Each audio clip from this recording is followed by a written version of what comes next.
Greetings over the diaspora for those that do not speak the languages that we speak. Welcome back, everybody. Stoners United, Wake and Bake Gang, Togoza Gogo Gang, Makosi Gang, for those who have laughed like that, the queer and conscious, black queer and conscious, knowledge seekers, knowledge collectors, woke gang, anti-woke, as long as we're all here in love and light. Welcome back, everybody. Yeah, I needed to move from the meditation area because I think the rain is getting a bit inaudible, and my voice is low range voice, so I can't go very low voice, imagine. But anyway, welcome back and happy Heteru season. I hope we learned a little bit, and I hope I was audible in how we linked Modimo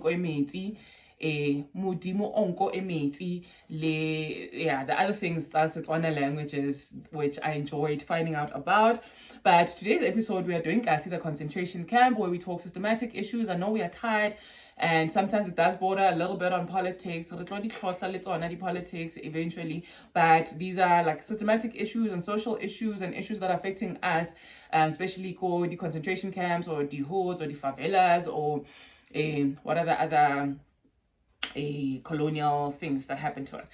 But such things, that's his way we talk about that. But today's episode was inspired by a situation that happened there by my mother's when was it? Sometime where I'm like, hey, what's happening? The system still perpetuates itself, So I did not know. So my neighbor was involved in a little bit of shadiness or something.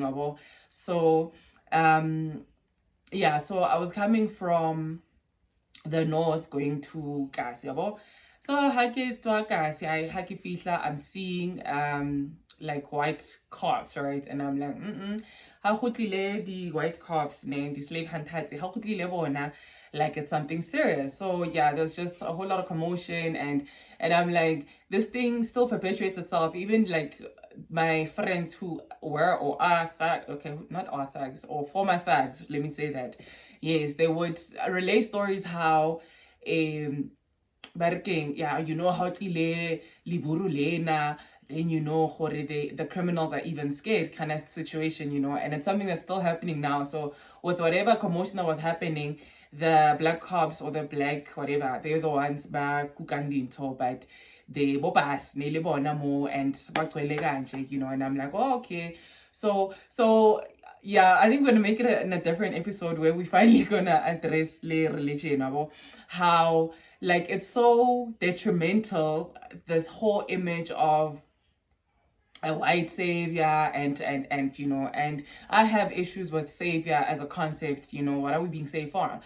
But anyway, so it was inspired by that, and also inspired by when I went to backpackers, the last backpackers I went to, and it was a conversation midway because I'd forgotten about the gig, but luckily I could make it on time.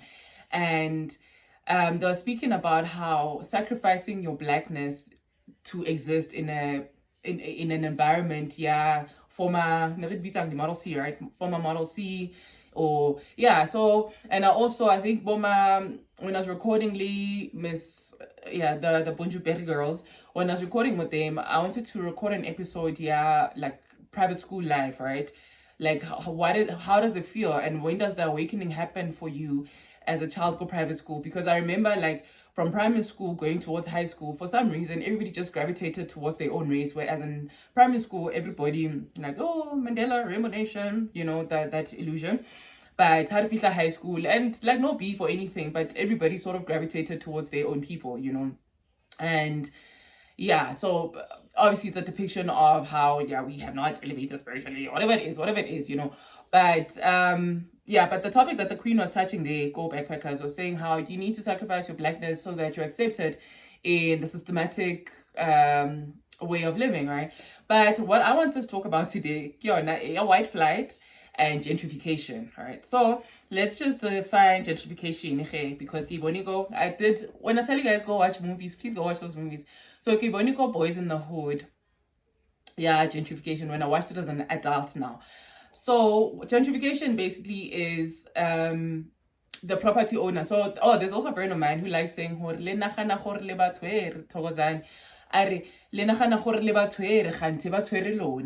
every time we're thinking yeah, a little bit of freedom, a little bit of this, or it's escaping from the system. Even how like this madness of the voting is coming, right?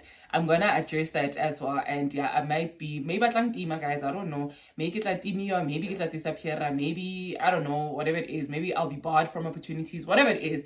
But it's something I'm gonna touch, or how politics is just a whole gimmick, So yeah, actually maybe we'll create an episode while we're still dabbling between the Clone Tyrone. Thank you so much for the love that you showed. Go the hair episode, yeah, the Clone Tyrone. But gentrification basically is a concept where now the owners, right, they would decide, actually this area, we're gonna run down this area. We're gonna run down this area in order for us now to revamp this area, in order for us to bring back the white people back into the area. So that is gentrification. This is what happened to Braamfontein. This is what happened to Maboneng. So those who grew up in Jersey, or Kenneth didn't grow up in Jersey, I grew up in Pretoria, but yeah, I'm from Johannesburg, right? So I remember Bram was not how Bram was, the whole Mandela Bridge, the whole, boom, the establishment alone. Was it neighborhoods? Neighborhoods was there. What are the ones that are still existing? Like that whole suburban vibe and whatnot, and urbanization was not happening there. Same thing happened to Maboneng. Maboneng is close to JP Hostel. Those batsebang, or those who are invested in the history of the country, they know hore ko hostel. Well, until I got to Mamelodi, where we can like easily walk in and out of hostel. I was shocked. But yeah, if you're from Soweto, I think you have that thing hore ko hostel or But I'm seeing like nowadays, and these women living code hostel, like people raising families for the hostel, But it's another thing that we're gonna discuss here, the concentration camp. So that is basically gentrification, right? So you run down an area so the property can go so low, and then you revamp it so that the white people can live there now. And then what is white flight? White flight is now when white people feel, oh my god, it's getting so negro here, it's getting too black, and they start moving out of the neighborhood, And also, what triggered this episode as a clip I saw on TikTok where this girl is in a balaclava, this woman is in a balaclava, by the way, how where should the European people go if the Africans are invading? And I'm like, are you serious? Are you really serious? Are you really serious? The people that invade everybody's land and make everybody got that land feel like they don't belong there. So white flight is basically they're in an area. So even the development of Soweto, which is something that I think we want to educate ourselves on, Le Boma Alexandra, like the concentration camp, the development of that, and which sellouts were also involved in that, Kiba thing who decided to line Le Mahoa or eat or have a price, how they say every man's got a price.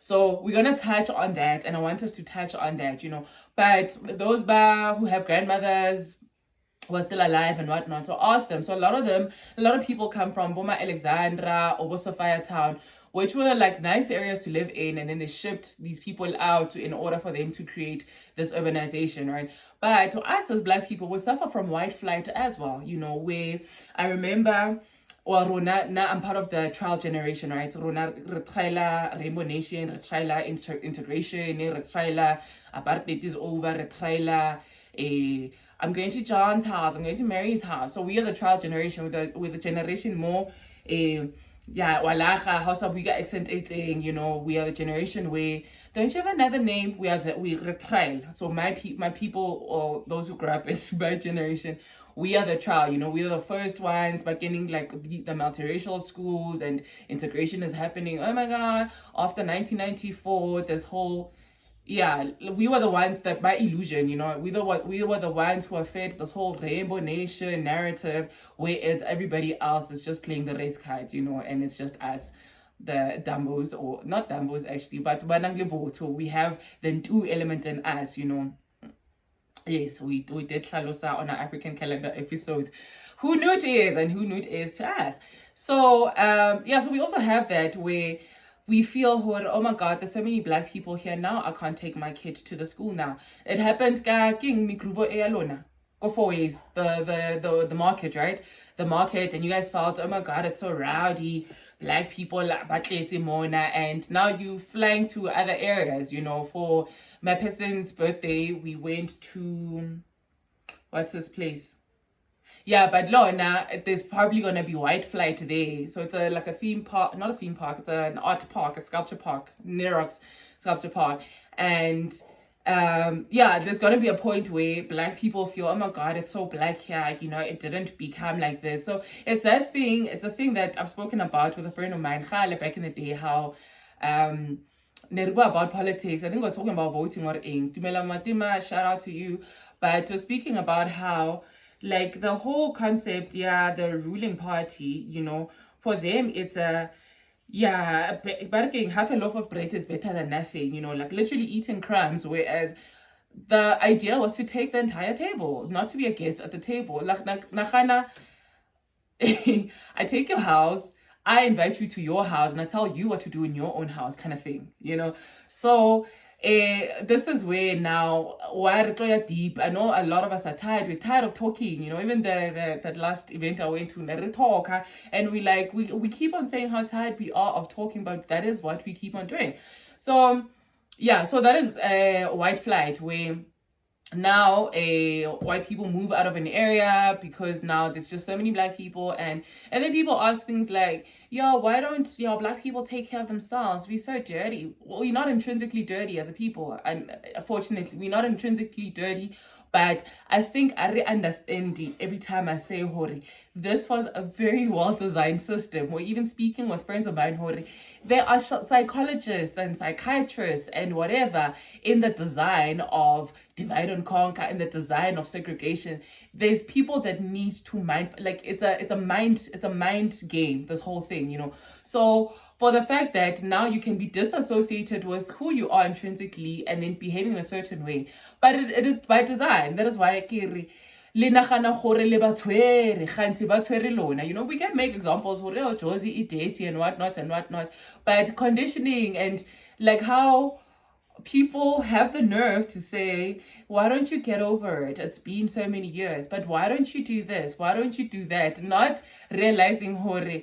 Like, also, it goes so deep in the DNA where a lot of people who do maybe shamanic soul retrieval or tapping into your lineage or fixing your lineage, there's traumas that are still carried in your blood, in your DNA, My one friend, I won't say her, I don't know if she's comfortable with me sharing this, but she was saying how and the trauma and that being chased by the apartheid dogs, like it's still in a lokomo paisisanyana kind of situation, and I think it's stuff we need to be so cognizant of. And because I think we will touch more and expand more on what white flight is and why we're so self-hating that we feel hore, if there's too many black people here now, I can't be part of the elite club. I'm literally sitting at that table. What the ruling party is doing to us, I'm literally sitting at that table getting crumbs. It's better. Like, white association is better. If I have so many white people I live in this kind of area or associate with such or speak with the poised accent or kiapara in a certain manner, then whiteness is rightness. Make it right, whatever it is, whatever that American line is. But that proximity to whiteness induce the self-hate in us, and the more if I then kind of situation, and I'm doing these episodes for consciousness sake, one, and for sake of let us look at ourselves. Let us also see who there's not a lot of Stunya versus Moors versus Kemet versus Bangoma versus I don't know how many of those we need for us to realize hore actually game eladiwang now is a race game, and the longer we take in uniting, and the longer we thrive from the remnants and the systems and how we perpetuate and treat our men, or how we treat our women, how we treat our queer people, how we treat a person who doesn't speak the same language as you, is us like basically playing into this game. And I'm saying what, it's a well-designed system. There's even text that saying what, this was designed to live for 5 generations, and we probably what, on generation 3 approaching 4. So the remnants and the get over it, we can't get over that, as much as we need to look at the effect, cause you're now why so I want us to instill that self-love. Steve Biko tried, who else also, the Black Panthers tried, but we really need to get to a point where we realize and retrace and sankofa ourselves for actually we're not these people. The self-hate and this hate that we're imposing on ourselves, this permanent hate, this hate and that on us is by design, and for us to remedy that, it's always going to be an inside job out. So happy today, those who are uncomfortable about the conversations that so unfortunately they still need to be had, and fortunately we are having them. And thank you number 2K kawarata blind kawarata kibo no fear no favor, and they're addressing things that we, our generation, bunch of cowards, we were silent about. I think cowards a shame, cowards, that in between, areba tiakesi, areba, but we sing the road statues. But this generation of kids are seeing how all these things, kileko roads, kileko tax, kileko vets, kileko rao, kileko rao, and we're not actually looking like these idols that are put there. I know the high school that I went to, like in hindsight, that's why I'm like, now I wish I went to a Kasi school, because they were more exposed or more close to like a consciousness or politics and whatnot, even though for me politics was like a path to my awakening and me reclaiming my blackness. And because we used to use the old South African flag, that school still exists, and I'm sure Khonali, the old South African flag there, and also the school anthem of it. So happy today. Research more on white flags, research more on gentrification, but it's topics I want to expand more about. I'm just right now I think I provided sufficient information, and right now, yes, love yourselves, love your melanated self. They are selling melanated tablets, they are selling tan salons for this color that we have. Happy today, Anka and Ma'at. Love yourselves, respect yourselves, let us take care of each other as a people. Happy today, Dua Mamononsa, Dua Ma'at, Dua Hete, Dua House of Heru, Dua Mvundisigazi.